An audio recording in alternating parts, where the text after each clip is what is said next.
Yamamunyina ajo emma kwaba enumreka sebre aso ewo United Television so ide emamo ye worship house Abeka Junction enkran omemu ene ensema wo bi aboabo no eno ene ye de ensomo sekase this way chocolate drink ebo ye nchidom na special ice nsuo so eno a ene ye twitwa na ye nom ye de emamo kase afa best point savings and loans and the best assurance and na special drinks eka ho a wom kita emunya de ensem no eba ye hwe de edi akotene ebi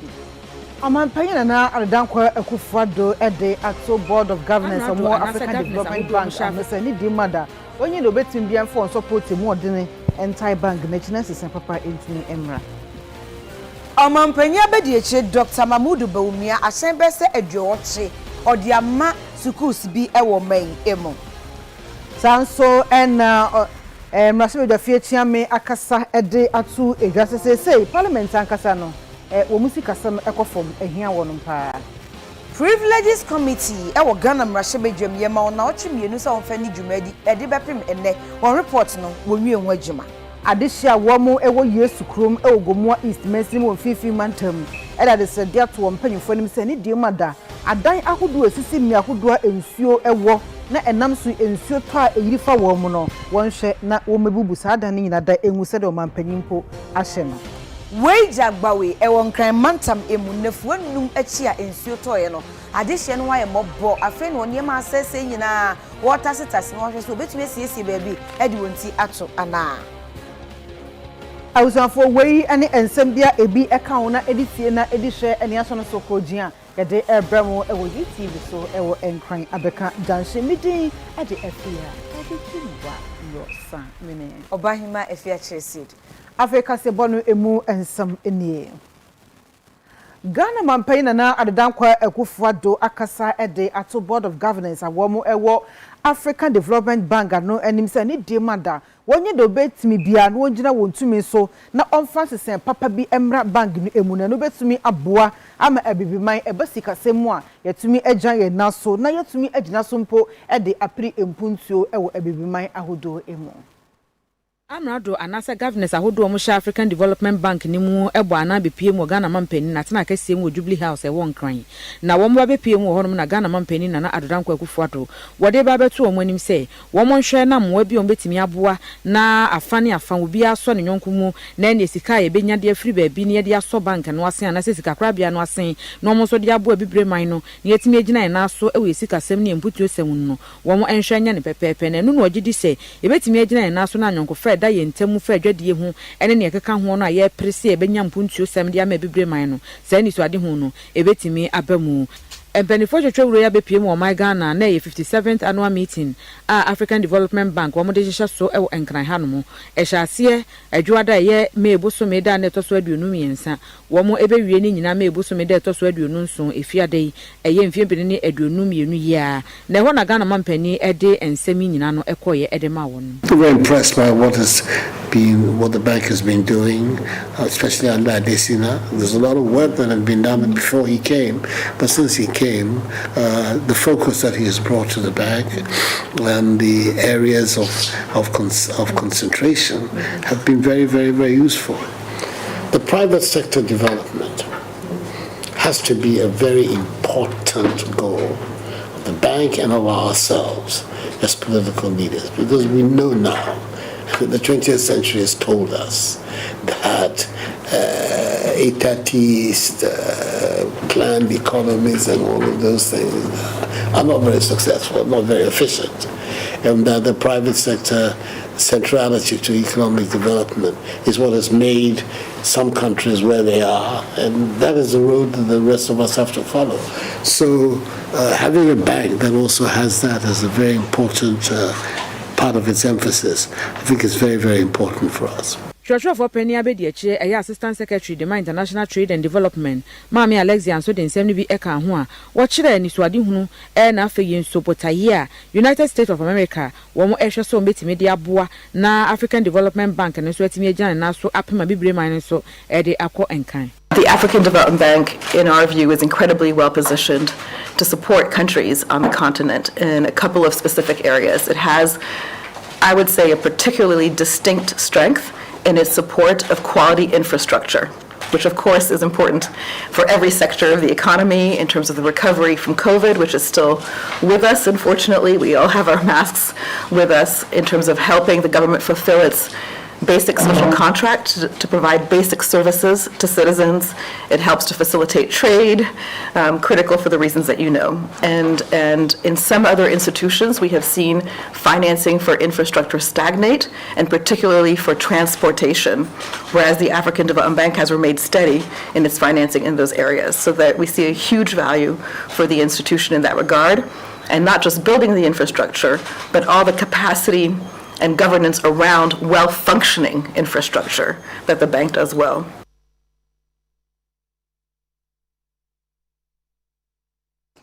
Ghana mampanya be de che Dr. Alhaji Mahmoud Bawumia he de ahyen bebu aduotwe ama schools bi e wo mema wo se wo nyina ka aban ne nhyehyeye a wo ye se obetumi ade aboa ama enwumasua ho nsem agina ne naso no eho. Ashawo do be se de wotwe ebi kuta nkonya be se aduosun num na ebi nso de ye aduosia nnum na wo de pickups ahodo be se num nso kan ho no de kwache schools ahodoe wo che se Ghana mampani na adodankwa kufu adone na aban no wo masigina ye se wo be boa no matimi ahwema schools ahodo no nso nto aso school no wo makwabade nsem no etimi akoyie na pemadisuan nsem so e de akonkan enu nti wo mo de asie ayoyo eno wo mo etu anamon wo mo di sa adwumade we nyina Ghana mampani abi de che Dr. Alhaji Mahmoud Bawumia e de so bonsam ekoye de ma asoye ya wonum ehwa adesuansam so education ministry no na afi get fund no se wom enam wom so ama sa ni so ade hu we nyina no etimi abamu na ne wo sre de afra adesuafo no na afi school so ahodo ni nyina wonum so won hwe cars no so yie mfa ma wom se ne betimi ache ede ama wonum. The evidence is therefore incontrovertible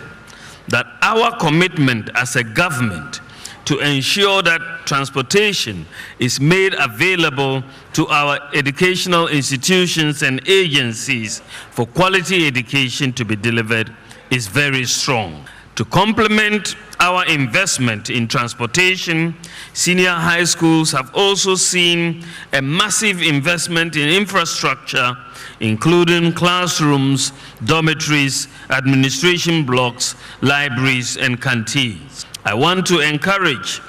the various schools receiving these buses and pickups to ensure a maintenance culture to harness the potentials in these students for our transformational agenda. I would like to express my gratitude to the Minister for Education and to the GET Fund for their hard work in making the provision of these school buses and pickups possible. Headmistresses ahodo de ma agonansa ba presby SHS bakwa SHS osino SHS ene wo mo keka ho wo mo fa akwanya ne so e de enase ko ye de ma aban no se wadi ne boshe nsem so no waye de ama mo no wo hwe so ma kwabadi nsem no ebetimi akoyie wo mo behwe esu yie se ne be ye be che e de ama wonum basisi obobo ye bebre yensa banze ye ware shim de aban ne ndwuma bi oye bia no ye gitum ne yamana ayuko ne yadayame ase de wadom ya bas otidam. Brakwa Senior High Technical School is 11 years old. This is the first time we are getting a vehicle. Let me say a vehicle to tell you that we don't have any at all. So for us, it's a great joy and a relief to both students and teachers. Inti meka se aban wabo modern papa sese nyame enhira na all the resources to make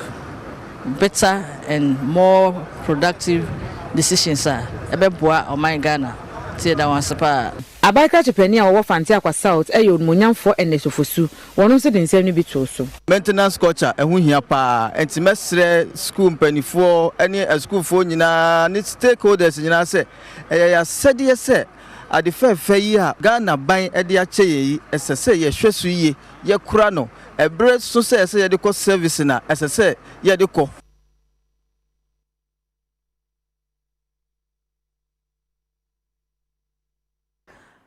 For yet wakase bono eso Electricity Company of Ghana UCG wanom enya substation bako e wakanda e wo Greater Accra Mantemo ne di enda so eye Ellen Kavana Ghana Moran primary substation enam so wonum aye amamre akobia no kama pa na wakyerɛ sɛ ɛho ka no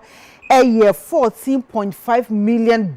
akese bi wom ye pa Millennium Development Bank for ɛna yɛyɛ ɛna kyerɛ sɛ America ban no nso ɛfa ɛho ɛka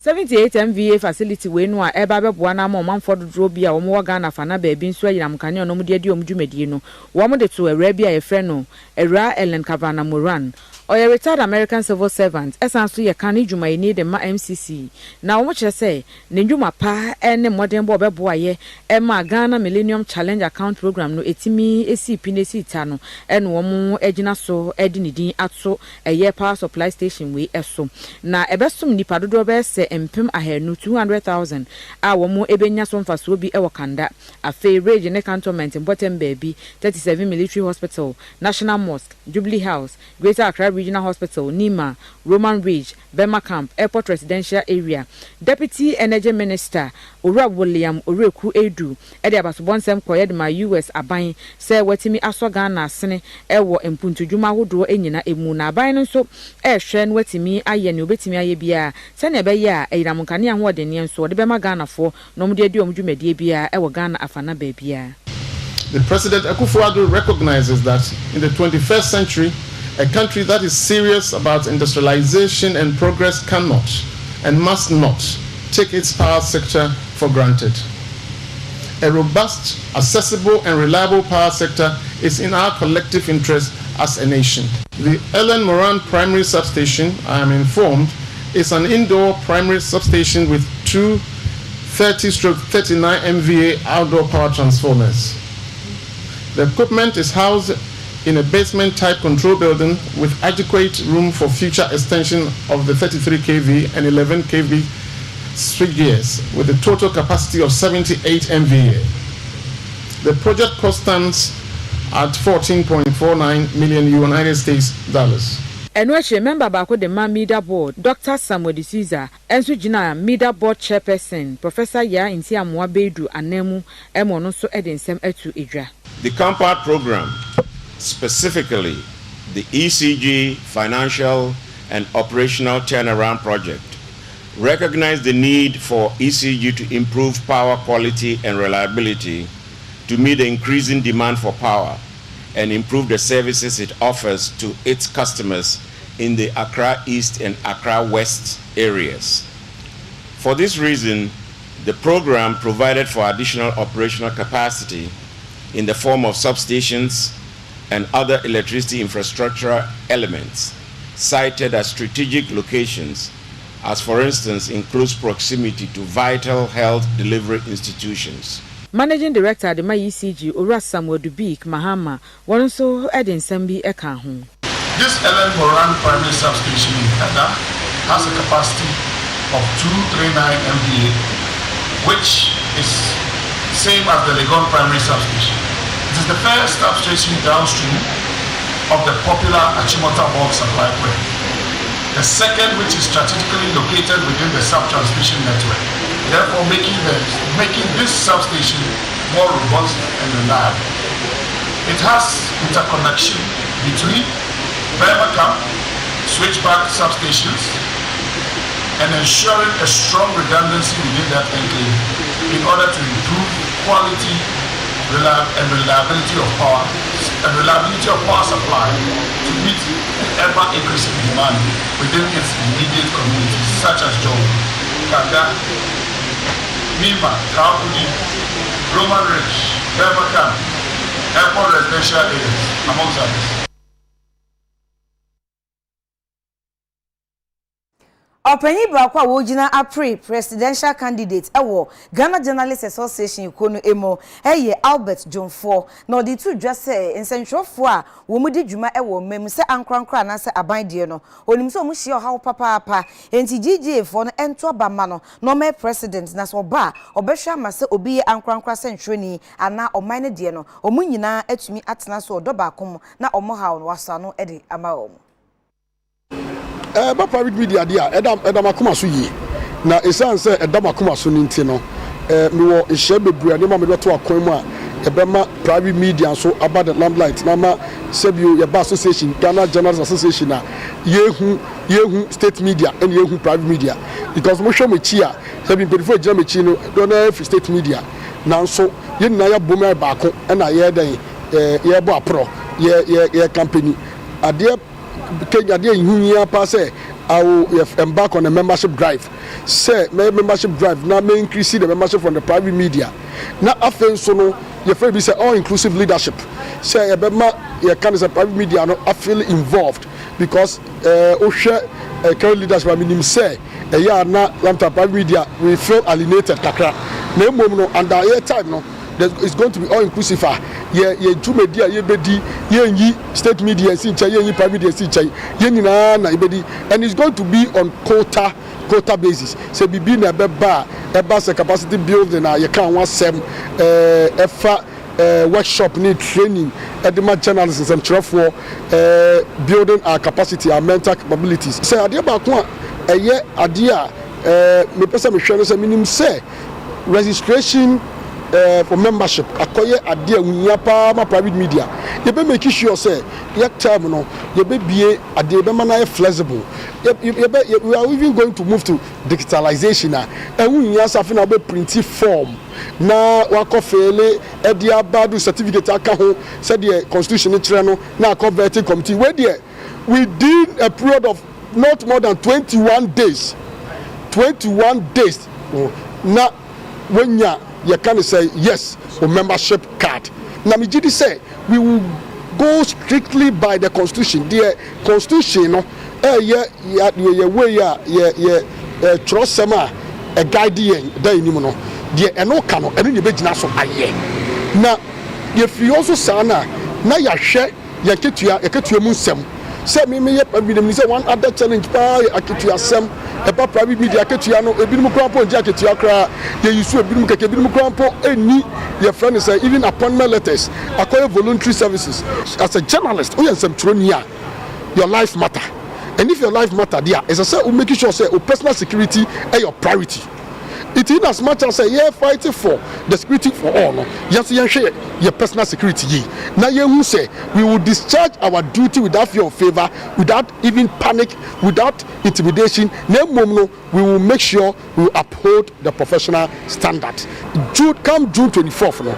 Bomodia say obese wadaje to abanoma Albert Kwabena Jumfo for a new hope to reposition the GJ, to give the GJ a new facelift and a new direction.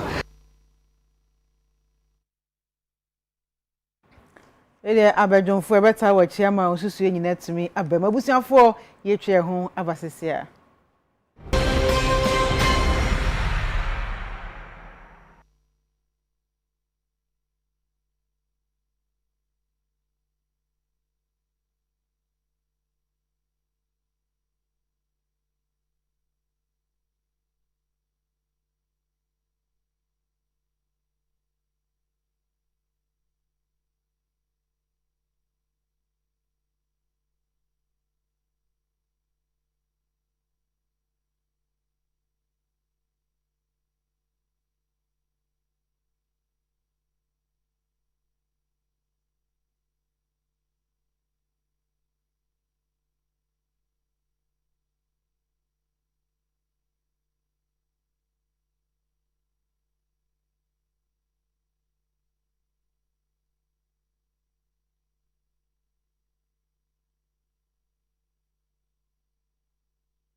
Yamarefo nyina akwaba yetwa ensem no eso. Na special prosecutor Owekisi Jaben or the krata bi apiedwa de woka nyina ene se ensem ne nam from efa achimota kwaibentuo ene Ramsan sase a ewo sakomono ha babeto dwa se kane kwanchefo a na Oda Forestry Commission ano owura kojo owusu afie aka Sir John a ene wanya ne ba bi ko toto ensase ne bi na odi kura ayensamanse eja na busuafo no special prosecutor se ono so wate pa na se de asem no ekeka kone de entumi nko e wa brekon obetena se enti ono so atiatena wafrase na wo ye ensem no emu enhwehwemo na wo se de wo hwe kwan se asoye hwe nsase ene oboade ne pa ho nsem so ebe ye krado na wadi achitai sonko a office of the special prosecutor ebe hia no ebe ma no na aboa no ama nhwehwemu mapa wafrase no etumi awie peye ene edei mebusumi ne de to so aduonu ensia na Owekisi Jaben special prosecutor ede ne nsa hye krata yesi a apie eja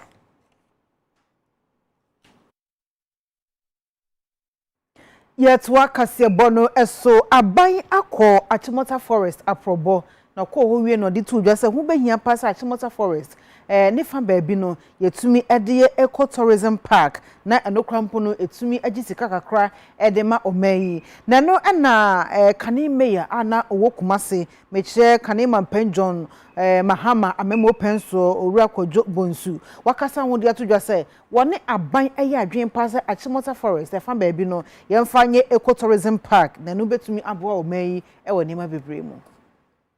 pay mako Achimota Forest akoshe inside o se the city na the current am call on say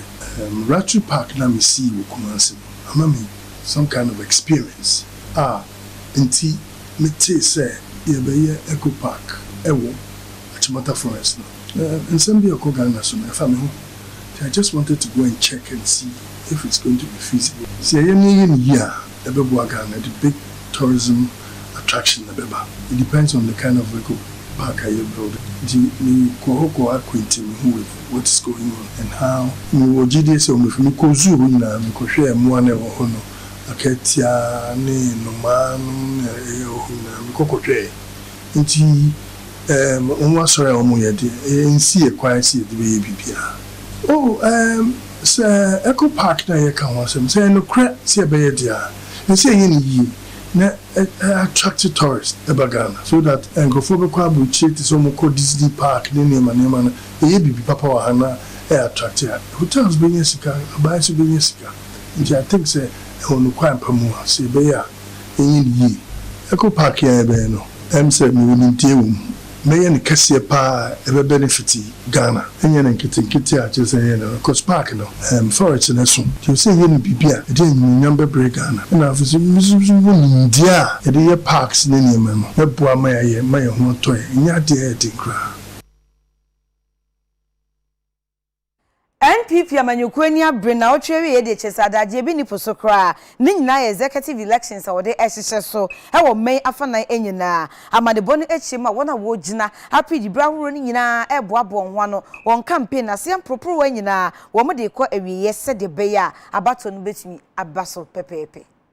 Ebraso se NPP abanyokuo no wonom eto aba mantamu eyiyi wonom mpanimfo na mantam ahodo dunse ne nyina da asante mantamu ena nkamya ye se eni nyina da ehwe hanemo na ebra wonom wie vetin no enipa enum na sese meka se wonom ejina apre se yento bamfa ma womo ewo dwemtena dibre no mu ewo NPP abanyokuo no emo se meka se Bernard Entwebo asiakon aye pai no mrane chema wuntumi no wo san apre biem se omanfo nto abama no na wansan tena konwa no so ne mprensa so sanso ana kane afija kwabere anafo abato mpesua so dwemtene ne ode ne ho kwaku apia koka wono so se amanfo ntoma no kane mrahye bedwane de ma adwe so owura kwabena owusu adueme wono so eprebe ana kane asokwa mpesua no dwemtene ne owura Robert Asarebedi akon wono so eprebe ana afi oheneba kofi adumba wia enintisa nipa numi ana epre dwemtene ne dibre ewo NPP mu wasante mantemo na ensentrofo ehye mudiase wo Kumase no na ode ne ho kwaku apiase wode ne nto abogina eba wieye do asem a wo ka ade a che delegates asre wo mo ene se wo mo enya gidie ewonimu na wo mo nto aba no emfama no na NPP a atete apansam awasante mantamu no wotimi aba be kenyan no ene no pay mesre party etu ahene ene esi ahene fo se onfa party no titrani dwumadie no enhye mensa se ode hye mensa adwuma no ye baba ya bom ye beduna bom ye betu aba bom emu ani gye no ye begia bom na ye wia ensem biara ewo koni mu bia nso no ye nyina atrase na ye siesie abom ti mesre MPP mpanifo a wotu hene no si ahene se onya memoa na onto abane mame na otoma me a mede nsakra kese ebeba ye kuimu party na num onyama ekwafo mu asantemantam ha no party ni nka bomu a ekwafo mu asantemantam ha no yebepeja amano abasoro ekwe bia wonom so ose wo ye strong patriot ede ema asantemantam ha ya wonom so ewo kwabena owusu aduemi camp no wonom asem a womo eka ne se ebre ninie se asantemantam NPP amanyekuo no wonom san kura wonom mudie mu no wosan gira ne naso brane te sakane no biem enenti omanfo ento aba no emfa ema owura aduemi owura Paul kwabena enin ene ensentrofo kasa sei akodru stage bia enipa kakra bi ahajake party no at a certain level a omonko a bibia be free sraba bia no mafa sankrofoi ese yensan koto aba ma omu biu omatra so fie nwotwe am appealing to delegates no say obi biara odi sika bebreo wonwene party no ho party no babia aduru no nipa enwinwi wo asantemamu ha a chese beduru brebi no ukoto aba ye vote no nipa no on tuntia o na natwene de say onkonkotokra ti ye tre delegates ni say ekonya ni nie se omo pese ye tibi breaking 8 no 2024 dia omo fa de no ma honorable Kwabena Owusu Aduomi na omka party ni mum ye tibi fan koye ni mkowe ni 2024 election. Ausafo yetu akasie bono eso mrashibe dafie chiame a wone Right Honorable Aban Kingsford Sumana Babin watunsa ede afros wafo hwe oman yesi kasam tutu so nunyafo Ken Ofori atase wo megina mrashibe dafie na sika aban ese no ewo covid eho no abre free bra covid yi ni ti wo Ghana ha eka wo men abo sika no nema hodo omde tutu oye nyina no webu hu akonta enchire won. A report of the committee, and that report is talking about the financing agreement between the government of Ghana and the European Investment Bank for an amount of 75 million euro for COVID-19 health response Ghana project. The motion has been moved and seconded. The request after some contribution is for us to stand down the motion. Now, he is not asking for withdrawal, because when you look at order 81 and 82, once it's been moved and seconded, it's now before the House. We should have been seeking for the leave of the House to withdraw. But he's not talking about withdrawal. He's talking about what? Us standing down the motion. From the interventions of members, I see that there is the unwillingness of members to go with the committee until the monies that have been expended on COVID-19 are accounted for. In principle, from the contributions, members are not against getting such as described by the ranking member for the committee, cheap money. But first, account for what has been given to you before we go ahead to even approve the cheap money. We are not happy and will not support government to go in for domestic loan where it will be more expensive.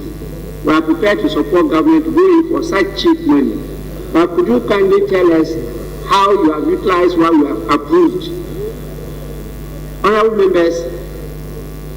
the people of Ghana have been blaming executive arm of government for some of these things. I think it is Parliament that should be blamed, not the executive. Well, we have all it takes to make sure that the right thing is done.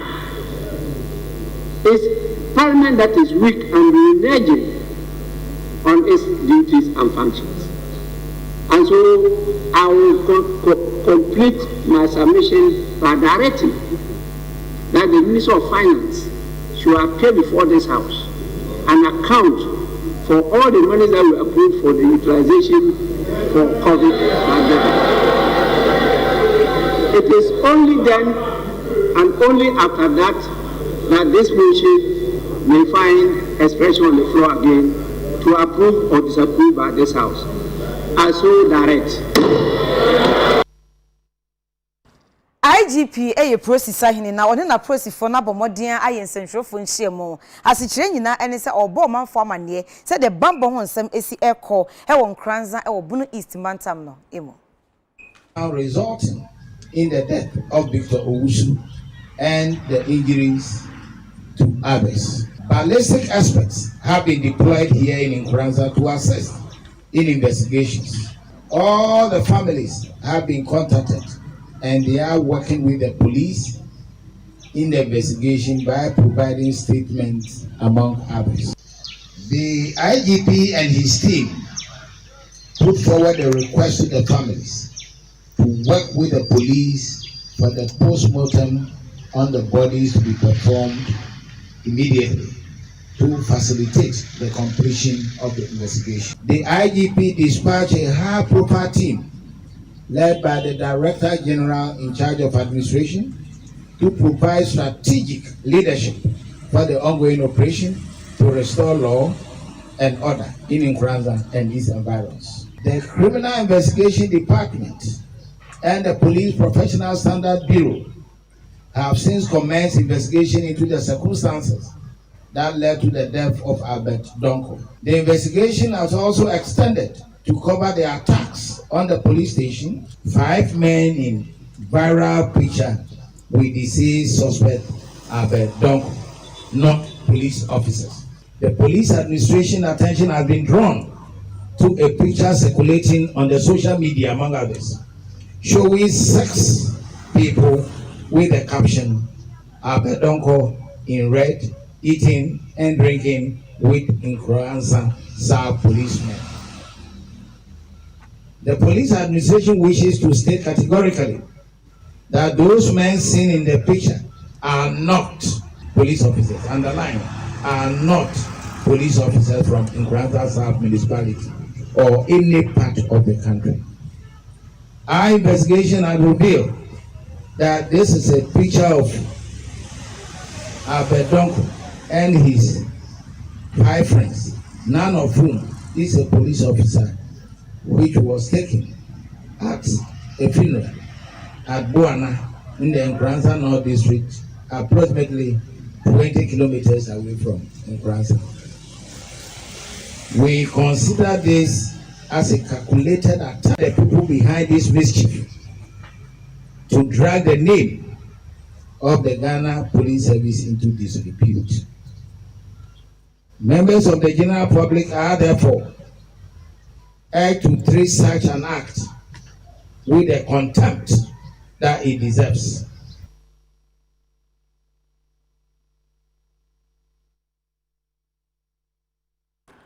I was on 4 years saying Adania home abasesia.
Yamamu nyina akwaba yetoa ensem no eso. Yetoa so edia yenya ntie se sika wo se asoye shoman sika 72 years of Ministry of Finance ejaimu na ekoto mrashibedwafie no mutumi enya bi eye wonjumadi ahodo no ebesi sabre ya manugu so mekase se sika no wo munsankan mrashibedwafo ensankan ye na no na ama mrashibedwafie chiame Right Honorable Aban Baben ede atudwa se sika na wo munsankan ninti ama mrashibedwafie omuni sika ehia papa apa wo munya sika mpo enye enema kodo a wo se wonom edi sika no eye Emrashebedwamu chiame Right Honorable Abansumane Bagben ede nsem we nyina no to emrashebedwamu ebra emrashebedwafo bi a wo mo edon kuma no wo mo ebisa ne nsem a ne nyina no efa kopisa wo mo pe ede afa annual report a ne nyina no fa staffing position a efri Ghana mampani na Adodankwa Akufo Addo na tena nkese mu na wono mo kire se January ede kopim December emfiempi ne aduonu ba akode e na tese wo mo ehwe animu senka saa brede enka no ye abadadada wo mo ne ba beto emrashebedwana animu kura wukuada na eye mebu da na to so aduonu num na enso bepem ne enya ade a chese anu ye bia aba ena mrashebedwam kasamafo eba be kire mu se sisi anu nyame anim nie emrashebedwanu sika pa wo de bo mo ho bra wo honom no enje da eni wonom asa aban na ya ye wo mo se ai wo ye wo mo ti se asoye bi se wo mo pesika wo be bra pusu no ansa na chese wo de ama wo mo eno ena onumunyamfo yi ede eto aban no anim se wonya se wo ye wo mo se asoye bi no esan se wo mo anka so wo gya kwante kura wo mo eye wo mo adwuma se ne se ne fatanti so wo mo bisese entempa no aban ne hwe na wonfa ma omo no mutimi mfa ndi dwumadie anya saa de a ene adwuma no se ne wo so ekono no enya saa ene betimi akono. We are still sourcing funding and it's not there. What many of you don't know is that even us at this time we don't have any releases from the Ministry of Finance for us to run Parliament. So we'll be running Parliament on some areas of last year. It's not easy. And so sometimes we see your request for me to approve, for you to do some things are declined. It's not because I love declining your request. It's because we don't have the wherewithal to fund those operations. And I think the Minister of Finance should not treat Parliament like a ministry or MDA. I will emphasize this again. This is an arm of government. We are not part of the MMDs. We have even been written to reduce our budget in some areas by 50%. Yes. And so if they want Parliament to run aground, they should let us know. The Speaker is not ready and prepared to be blamed for inability to get Parliament going on just because we are not getting the necessary funding. Others may have some hesitation in saying it. I don't have. Edom kase na tene for me majority chief whip ena wono anso san ye mrashebedwani de mansa wom ado agiri orumonyamfo Frank anodom pre woni UTV nzantwofo kasa ye mo kire se aban no ebo no homoden aye ne obetimi aye bia se ne ebe ya sa wo haw no a ne nyina no efesika sem ho se bi omu epesika e de abom mrashebedwa no ho bra wo mu enya ne ntem so no obehwe ho nsankan ye e de ama wo mu. Several times we have engaged at that high level. So we cannot to belabor the point. I want to assure you that we will do the needful, everything and anything within our means to engage further and ensure that ultimately we'll be able to resolve these matters. Speaker, taking the matter further, there are also some statutory payments that have been outstanding for a while. The refreshing news is that the Finance Ministry is just about making payments in terms of NHIA, Get Fund, and Common Fund to ensure that we ultimately meet and deal with the arrears. So, yes, it's a genuine challenge, and it's not limited to only our country. Globally, we have a challenge as a country, as a continent. But the good news is that the government is ready to deal with it. So that just rest assured. In the few weeks ahead of us, all of us will witness the massive changes that we are all desirous of seeing. Yes, it will happen. Yes. Makati down ewo wager bawe importamu ewo nkran kopon emo na enefu anumachi ensu ato ewo nkran no addition ho afom papa UTV ekotwe ni wo mo atwetwe nkomo he hwese de ensuto no achi woniema sesefa eni ahobo a wo eyese ebia obenya baabi atumi ade wonti ato ana Omanfo Makati down why no ewo wejagba we mensi kopon assembly ni mu won krampotamu ene wo mo kire se ensuo no toye no ase wo mo nyapade dodo no a ama sisi wo mo hanyina apoto wo mo ho na wo mo ede eye somobo ni nyina bekode ama wo mo mpanifo wo mo kire se kane no na nka eyade a Ramzia site wo no ewo no no da no obi abesi dan asi ho nti amansuo toye no amansuo na yiri oh ayama pa Gua dani ho nyina nkorom yesom kotu abusambi so pese mpacha po info share omombuo no ehwe enya baabi etwi edefa nanso so mo de won na ma Chinese company bi a chese wo fele Ramzia site no a ne nyina no enya de a eboa wo mo a wo mo etoto sere mpanifo so wo mo na mehwe ehon senkaye no mo masa company no enyai anyasa nsuo to a sa pepepe ene beye wo mo a edi akwa kusi esanse nsuo no toye a enji be sen nan kurampo no nsuo nda so tata wo mo afie mu a ne nyina no enhya da emwa esanse enya baabi ene atwi edi afa but na almost 30 years mebe na hanyina e bush nsutwa no mba ha ba nansi a Chinese funu be start the feel ha nti nsutwa ya hanyina na bocho so be ya men komide no kokohwe me won mo wati because ya tena ha ye yi problem bia Chinese funu start ya ka why report ama this na what's baba this bia anyi we sa ada me na makacho this bia anyi we sa ada o kacho the wise akacho no so boa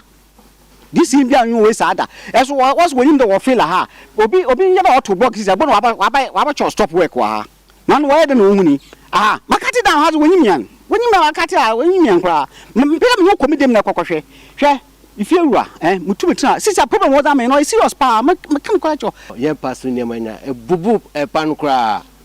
nna meye esi abonti ho no esemi ni amanya o mampan e kan no se woma omo sisi insu akwan no omo jai no se weja fo no gbawe fo no omo jai se ne be ya yensu ye hu beto ye. This time around it's just more worse. Everything now it has spoiled. We don't know what to do again. When this rain come like this, like when you will just cover all our things in the room there. We can never even take any of our things out again. All our chair, the TV, everything, fridge, it has spoiled. It's not like the time that these people have started, the Chinese people, they are now building, they are filling, they say this will always start again. We don't know what they should help us. The medium woman, says, I will be a medium, you crowd that's what they want. Made that one thing, bear 4 days in me that one thing. At idea, semi, no one is semi. Senye obi adumu ankasa be mini baby a mene me mane me kunwo sesi aso woni se sesi aga na ye din obi ani sika wo baby a o de kopɛ dan ya han sesi ade nsuo na eto ni de yin ka se ani ye die ye na ebo ye bre pa ye tie sre emua se saban na be bo an yo se obi nsu na be free baby mo mo be bo na sesi ade nsuo na eto ni de sesi asela me ka se me da so te abonti nsuo ni da so ta dem ho Saturday no nsuo ne ba ye ne yamma ye twa ye baby anda aso bia wa ha na yekodi akire ene efensen Sunday so de ba ye tese obia ne ma sei obia ne ma tese edem nyama nyina ye twa begwa abonten tese insunu po enim se be sen ya bo sensen bo ye bla bla bla nsemo moye why ye podi ye na ye sa na etie mum but na mo feel ye chiri as say aso dan mu na echira de na mo feel nte sa na nsuo ni ntumi nko Intesa na nso no to ana ni nyina begina ase tama ye bread do still po mo da so feel ba nso ni ba ye me no ma ase eye me plasma TV mensa me computers am dey me music enso ase and dem na che wura me nkonye nyina ase and na friends matress am da so enema ana me nyama bi free Japan ba ya and na che se metumi di eye business nyam musika ni nyina ase Adishia wonom ewo Yesu krum eno ewo Gomwa East mensim wo finfin mantem wonom so akasa eda de srede ato mpanyimfo anim se ade die mada eme ahodoa ensuo ewo na nkrofo etumi hwanya mianim esisi adan esi honum a enam so ensuo to a entumi emfa honko na etwi afa nkrofo so yira fa nkrofo bunkma afa nkrofo ama wo magapade a ne boodin ese kwa no aban enhwe na won bububu saa da ne nyina da emfiri ho ema wo se de be ya ensuo sha ase etutoi manso na yira fa ayama pa wura da ne ho nyina nkorom ne som kotu abusan bi so person pa chepo info ba hwe omo boy na mo ye gonta no mai na yesu nsuo to na nya ho to kakra me ba ha 3 years ni 2 years time no nsuo to yiri kra en ba ha so afi de nsuo to yiri pa abadam ho nyina nsuo to kwa ntimi pa mu ko adwuma yetimi nko adwuma nsuo to ye shop bia sei ye kwan ye erara ye dem aka champion for be bron be hwa ade chia na foolish case ye hu obia ti we dem about the pomacho asem be boy na nsuo ni yetimi asolve problems we pomacho dida dane de ya na kwan wo ho nsuo ni fakọ basisi enu mpefo na bi mo be sisi dan o nsuo kwan ni su nsuo ni timi eden emfa honko bio kwan ni nesi atoki nsuo ni to a na ayiri wo ho wanye lucky kra be fa wako nkola be biro mu ko school kra mu bre ya na form tu echire de ma twa nsuo na akọ inte pomacho we dem about the mesha ma ya pomacho aya na yo me ba 4 years ni because gota na nsuo ni na efem no obi a sheda wabo to asase wo ho wa broke nsuo no na afi so de say hu mpenufo na nadmofo no ba ye ka kire won say wo ma broke nsuo de bi mo ba story nkwa no do mai the all see sa nsuo kwa no me de mo afọ ye nsuo ni to a etumi yiri me ba first am hu nsuo ni yiri wa hanya maami wo say amba ba maami wo amani ankare ba jino mu nyina aya de foforo na secondary school fu no mo besi ha obi kura otum na nsuo no ma boate na ne ba ga tom okọ ya na di won share chi na di won twa nsuo no ti esere wa aya Pentecost PPC convention center Yesu krum na ye wono sector 7 ye wono Yesu krum ti esere wa mpenufo mo hwe mo ba ye man esere problem angza nsuo be bi afia ba no ya sam ketwa nsuo ni to de anajo chesa ye yim chihie ke nsuo to a ye hia se nsuo to na nsuo ato amaye no ha de nsuo to a ye ni peace kra wo hwe ba bia nsuo yi free ba ya o ma block na besia akosei ba bia mkohwe ye nyina yetu ho na mo yakonadmo meka ho bi na yakonadmo bra na ofre mo no mi nyina ye ka ho yakonadmo eri mpelifo na ba ha ya enu o ma ye serial meeting yenim ne yekoso na nipa na adwuma no guso na woguso ye ama ha na kwampo no asem ha na wo ko report a na hu nipa a wo kan wa asem a kire no ti ade na o mo ye ho no de community ni nyina me mabet ne ba ha no ma che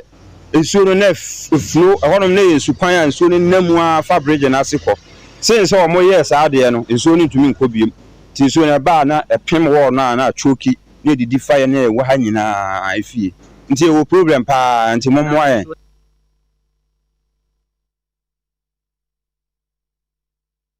Awuzanfo kase bono esi miti so pebia number na 0244829682 freno na onye bi emao Hughes Cat Beauty Parlor Madam Asesemu Yemiti Emame and as a West Closet so a shame entire Obahima Afia Chelsea the Minimia. Afia Adutwumwaa Morosa Yedamase Emamumo Enisha Enyado.